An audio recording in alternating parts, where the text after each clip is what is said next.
বাংলাদেশের সাথে স্থিতিশীল সম্পর্ক এগিয়ে নিতে আগ্রহী ভারত, এমন মন্তব্য করেছেন দেশটির পররাষ্ট্রমন্ত্রী এস জয়শঙ্কর।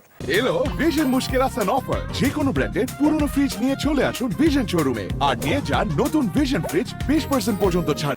ভারতীয় গণমাধ্যম এনডিটিভিকে দেয়া এক সাক্ষাৎকারে তিনি এই মন্তব্য করেন। এক প্রশ্নের জবাবে ভারতীয় পররাষ্ট্রমন্ত্রী বলেন, বাংলাদেশে যে রাজনৈতিক পরিস্থিতি চলছে তা দেশটির অভ্যন্তরীণ বিষয়।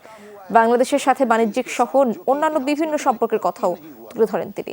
বলেন, প্রতিবেশী হিসেবে সম্পর্ক স্থিতিশীল রাখতে চায় নয়াদিল্লি। ছাত্র জনতার অভ্যুত্থানের মুখে গেল 5 আগস্ট ভারতে পালিয়ে যান তৎকালীন প্রধানমন্ত্রী শেখ হাসিনা। এরপরই আলোচনায় দুদেশের সম্পর্কের বিষয়টি।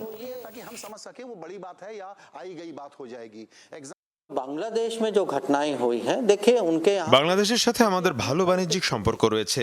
দুই দেশের জনগণের মধ্যে সম্পর্ক ভালো। আমাদের পক্ষ থেকে আমরা সেই সম্পর্ক স্থিতিশীল রাখতে চাই। हम जो हैं